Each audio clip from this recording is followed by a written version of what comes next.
I'd like to see education free, universal medical care free. Everybody has a job, possibility of getting a job. That's what I'd like to see. It's really inspiring to have people who have experienced World War II out here saying, wait a minute, no. I mean, as great it is to have the Vietnam vets here, to have people from World War II who come here, you know, at a great deal of, you know, effort and pain, it's even more inspirational. So I hope when I'm 75 or 80 or 85 or 90, I'm still doing this. I hope I don't have to do this. I hope we're done with this. It's an honor to stand with Elmer and Phyllis.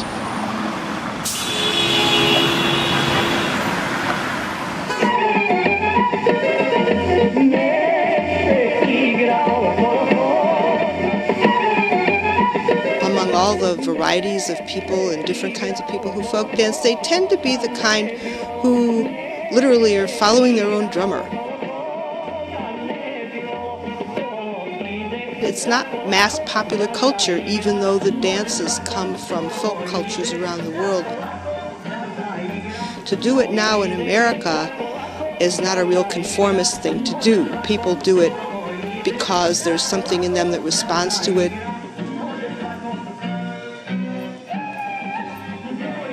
A lot of the folk dancers that I know are pretty independent thinkers. Phyllis and Elmer are the most radical people that I know. Elmer is a member of the Veterans for Peace, and Phyllis belongs to the Women's International League for Peace and Freedom, the Women Against Military Madness, and Code Pink. We've been coming out here, Phyllis and Elmer and I, since the Yugoslavia War. A couple weeks after that, it was picked up on the Peace or the Lake Street Bridge. This really goes back to when Clinton bombed Kosovo. I've been coming to this bridge ever since. Elmer's my hero. He's 93. I'm going to be 70. He's still out here. When it's 10 or 20 below, he's out here. They've been here in blizzards, worrying about how they're going to get home. I moved to Minneapolis. They moved back to St. Paul. They still come back every Monday. How can I not? I think, well, if they're here, damn it, I better be here. And they stand for peace. And people at 93 are going to tolerate Minnesota weather in the middle of the winter and in the heat of the summer to stand for peace on this bridge. I think I, at 75, better do the same. I'm 84, but I have two people here that I can look up to for inspiration. And every week he waves his peace fingers at the crowd.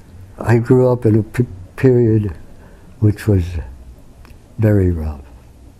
The poverty that I went through, the realization that you had to do something, and that's, I think, what made me a radical. Elmer Zoff was born in Amboy, Illinois in 1913, the sixth of 12 children. His father moved the family first to Winona, Minnesota, then to St. Paul in search of work. Things were not much better there, and we just, all of us, took odd jobs and tried to keep the family alive. We were on welfare. We would go along the railroad tracks, pick up coal that fell from the coal cars and to keep warm. They thought we had tuberculosis, that's my brother and I, so they sent us to the sanitarium. But I really think that they sent us there because we didn't have enough food. They thought we were undernourished.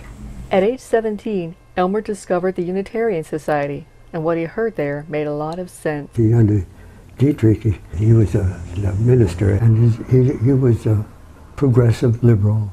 He was concerned about worldly things rather than the emphasis on God or that so-called religion element. Phyllis Church was born in St. Paul in 1920. Her father was a carpenter. When work became scarce, he did surveying with the WPA. I learned early about the value of work, and I learned that I was going to have to, help because my dad couldn't carry it all. Phyllis learned sewing and photography skills through the National Youth Administration Program and got a paying job grading papers at school. Her father exposed her to radical ideas. Oh, my dad was pretty left-wing. After high school, Elmer studied pre-med at the university, but he also followed union activities. I was over in Minneapolis at the truck drivers' strike. They killed a couple of people. That's when it became so violent that Governor Olson called out the National Guard. His political awareness grew. I flirted with communism. I liked the idea. I never joined the party. It was in that period when it was acceptable to be a communist. Phyllis and Elmer knew each other when she was in high school. She was a girlfriend of my sister. We were both active against the war, even in the 30s. In fact, we were involved in burning silk stockings when the Japanese invaded China. Unable to afford medical school, Elmer went to chiropractic college. In 1942, shortly after setting up his first practice, Elmer was drafted. I handled the physical therapy department for the soldiers that were injured in the hospital, 60th Station Hospital. That was in Africa. We landed in Oran and then took the train to Tunis. And we set up the hospital in Tunis. And then we followed the 42nd Wing of the Air Force to Sardinia, to Corsica, to Senigallia in Italy. Elmer saw firsthand the effects of war. I don't think that war has ever accomplished anything. Meanwhile, at home, Phyllis worked in a war munitions plant. I inspected 30 caliber machine gun bullets. After the war, Elmer opened a chiropractic office. He and Phyllis both married other people and raised families. They both remained politically active. I was at the golf club and they were having a party. I was opposed to the Korean War, and I got up and said something, and the whole group jumped on me. "You're a communist!"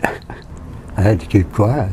I couldn't do anything. They demonstrated for civil rights and against Vietnam. We used to take part in citywide demonstrations for peace. You know, probably it goes back to the 60s and 50s. After his wife died, Elmer contacted Phyllis, who was divorced.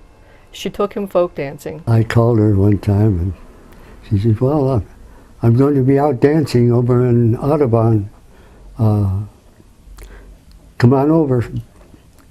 So that started it. They married in 1999. They went to Cuba together with Pastors for Peace. They were short of supplies. Everybody brought something. They remained committed to peace and justice, letting nothing get in their way.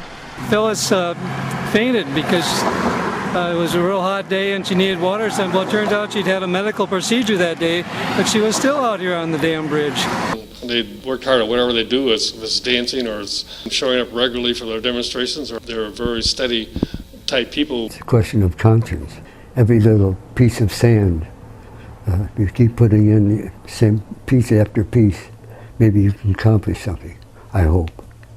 People call us names as we sit out and protest, call us communists and go back to Russia and get a job.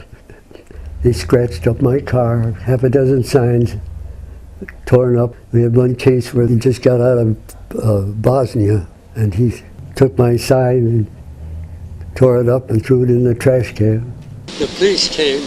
He said if I wanted to make a complaint, I said, well, he doesn't know any better.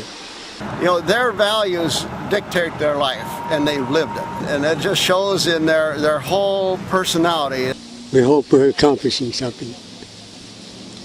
And we'll keep at it, no matter how long it takes. You might think of the greatest generation being unanimous. Well, of course it's not. I mean, when those people write about that, they don't seem to have Phyllis and Elmer in mind. Mm-hmm. The greatest generation. Yeah. I don't know if there is such a thing as the greatest generation. They're all important, all of them. Every generation is important.